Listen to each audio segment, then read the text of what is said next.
thanks to the moderators and the organizing committee for allowing me to present our data.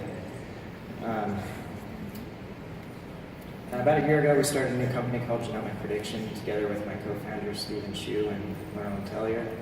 These are the smart guys on the team who developed some algorithms for polygenic risk scoring. And I'm excited today to talk about my role as well as the data that they've generated applied to the human embryo for the first time. And I think they brought me on because maybe some of you don't know me, but I've spent my career developing platforms for genetic testing in the human embryo. And today I'm going to talk about a new platform we've developed at Genomic Prediction.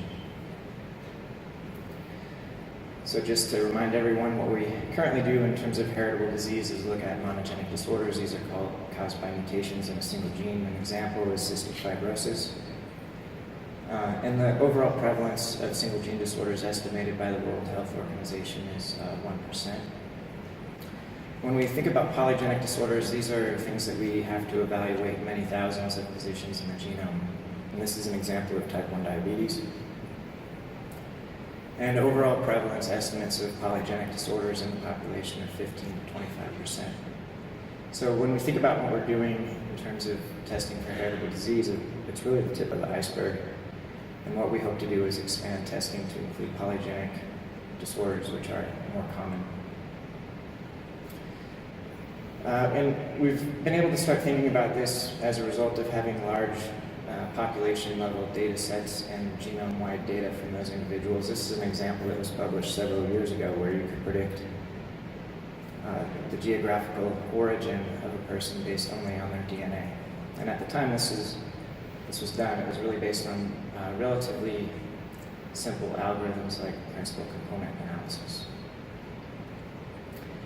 And of course, we've started generating large repositories of data banks on DNA from individuals. For example, the UK Biobank, we have 500,000 genome-wide data sets with established phenotypes to develop these polygenic risk scores from.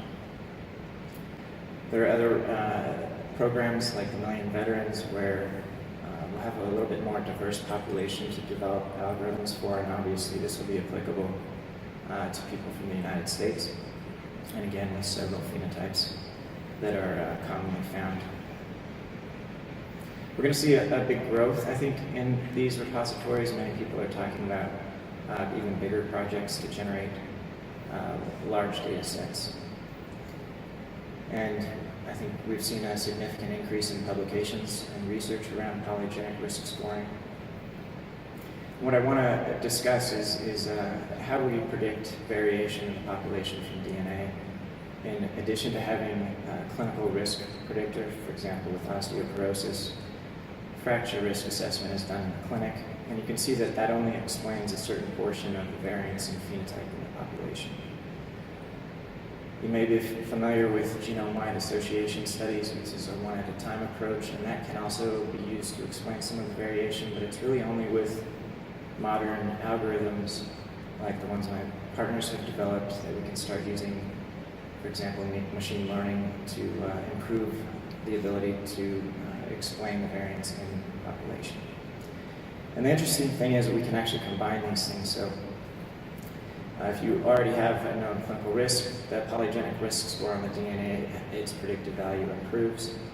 And we can also validate polygenic risk score algorithms developed on large data sets using out-of-sample validation on existing GWAS data from other populations. And that's kind of illustrated here that, for example, if you tested cholesterol and you did a polygenic risk score assessment, your ability to predict the disease is much higher. Of course, we don't have these types of predictors on embryos. We're not going to test their cholesterol or if they have a fracture risk. So what we use instead is family history, where we know that these diseases are more prevalent in families with history of that disease. This is the manuscript describing the algorithm that I showed you in the first slide. And what we did here was to evaluate, or what my group did was to evaluate whether or not we could predict height from the genome. And you can see it does a very good job at finding the actual height from predicted height. What we went on to do is ask whether or not we could rate siblings, which would be relevant to when we test embryos. And you can see you have a pretty good predictor for ranking which sibling is shorter or taller in that pair, depending on the size of the difference actually observed. And this often gets people worked up to think, oh, we're going to be testing for height. Actually, it's just because it's a common and reliable phenotype that we have a large sample size to train and ask whether or not the methodology is valid. And also in this situation, you could use this type of predictor for predicting idiopathic short stature. But again, really this was meant to validate the methodology. And the same method has been replicated by other groups, including a paper published in Nature Genetics. And in that paper, they suggest that we should begin contemplating inclusion of polygenic risk prediction in clinical care and discuss relevant issues. In that paper, they were able to apply the algorithm to predict several common diseases. And so our challenge was to then see if we could get the same kind of prediction from an embryo biopsy.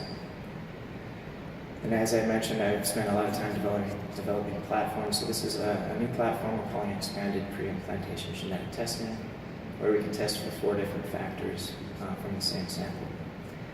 One of the advantages is automated sample prep, which actually improves the ability to monitor QC.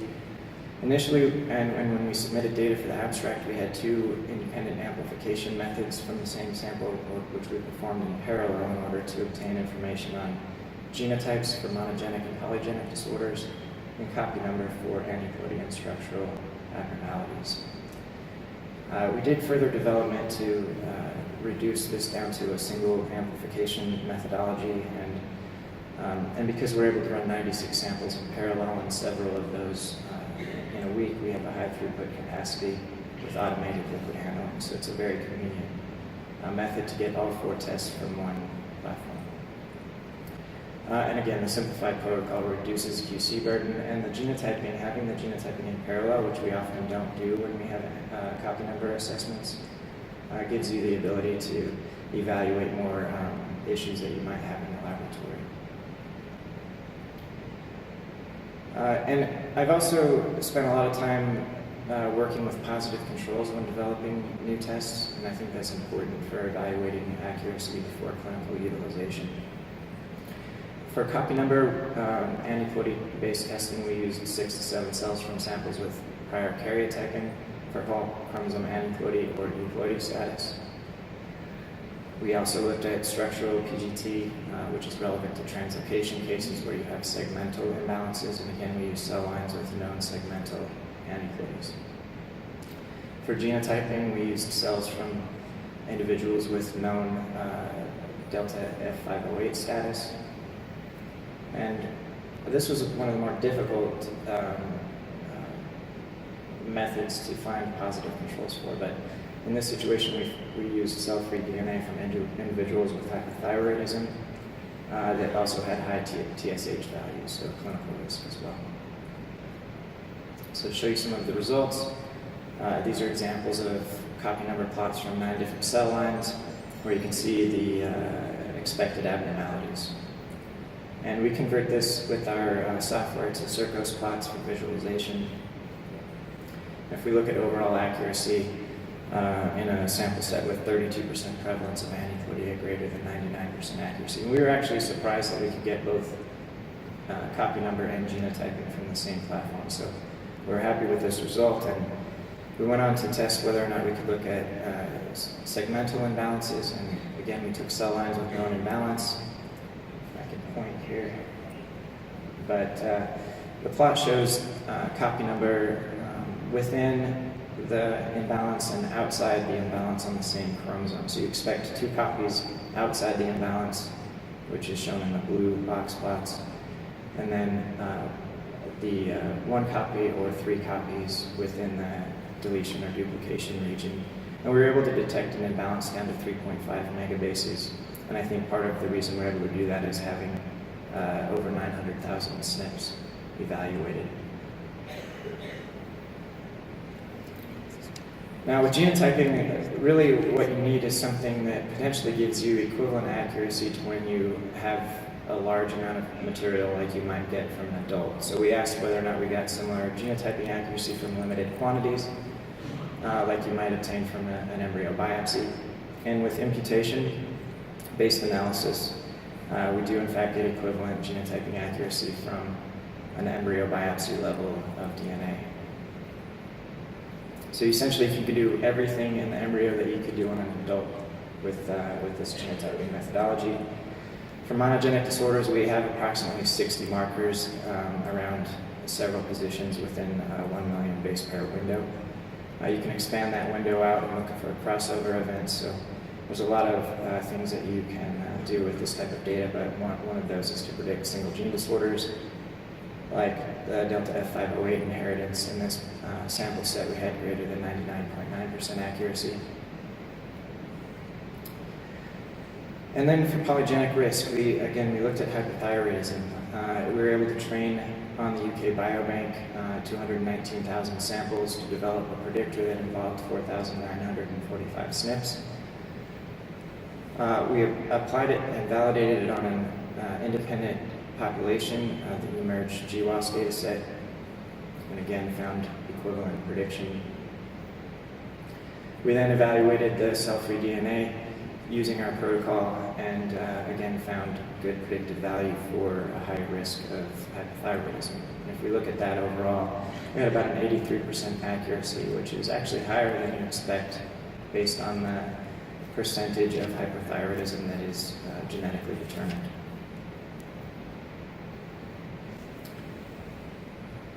This is a schematic just showing the overall results and how we might report it in 4 Circos plots. And we have several diseases that we're expanding into. So what I've shown you is the ability to combine machine learning algorithms with large data sets to develop predictors and molecular biology that allows you to get accurate analysis of all 4 of these areas in the preimplantation embryo. It's the first method that can do all 4. And we think this will provide an additional embryo selection tool, increase utilization of IVF, and reduce incidence of common disease.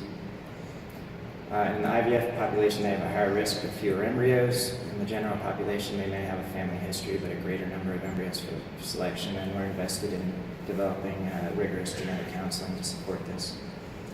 We're going to see much more in terms of publication and data sets available to expand testing to more disease. And I think if you look at the expanded carrier frequency field, what they're doing is really looking at monogenic, so that's another area that we could expand into more common diseases using this technology. And I'll thank the group at Genomic Predictions, Michigan State, and RMA of Connecticut. Thank you.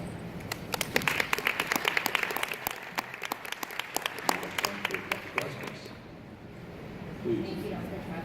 My name is Alyssa Snyder. I'm a genetic counselor. You mentioned earlier on that some of the research that you do getting people worked up. I'm literally shaking right now. This is very triggering. We're not talking about curing polygenic diseases or treating polygenic diseases. We're talking about excluding embryos with these conditions. And the thought of, let's say you have a baby who will someday develop type 2 diabetes. Are you really going to say that that baby should never have been brought into existence? Because that's what we're talking about here, selecting embryos based off of these conditions. Yeah, you kind of fed right into that. I have type 1 diabetes, so if my parents had our test, I wouldn't be here. So I've certainly thought about it. And I think one of the exciting things about this is, the potential use of CRISPR technology. So if my parents had CRISPR, I would be here without diabetes. So I agree it's something we need to discuss, but it's not that we haven't been discarding embryos for genetic disease for several years already. So I'm not sure it's a really big leap. Absolutely, we're discarding embryos that we shouldn't have been discarded, and I think that's part of the major arguments against genetic testing is that we are excluding babies that could have been almost entirely healthy, and most of us in this room are not 100% healthy. So I think it's a big no, I appreciate your perspective, and I do think several people have a similar perspective, but others don't, and I think it's important that people have an option to make that decision for themselves. Dr. William from Chicago made an already discussed of this yesterday in our personal discussion. But again, you Thank know, you. Thank you for staying calm. I appreciate it. Yeah. But, the point is that the life expectancy of some of the conditions that you call polygenic is very, very high, and now not different from the normal results the condition.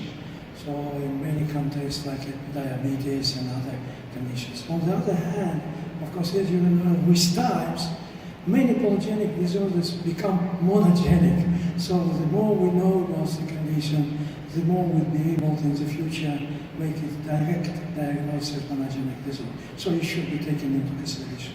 Yeah, well, I disagree with your first comment. I think it's proven that people with polygenic disorders have a significantly reduced life expectancy, including type 1 diabetes, cancer. There was a talk earlier today where, actually yesterday in the prize paper session, showing that individuals with azoospermia die sooner from cancer than general population. So I'm not sure that that's a true statement. In fact, we have a lot of data showing there's a significant increase in life expectancy if you were to apply this technology to embryo selection. Thank you. Unfortunately, we have to move on. Thanks. Thank you, Dr. Treff. The next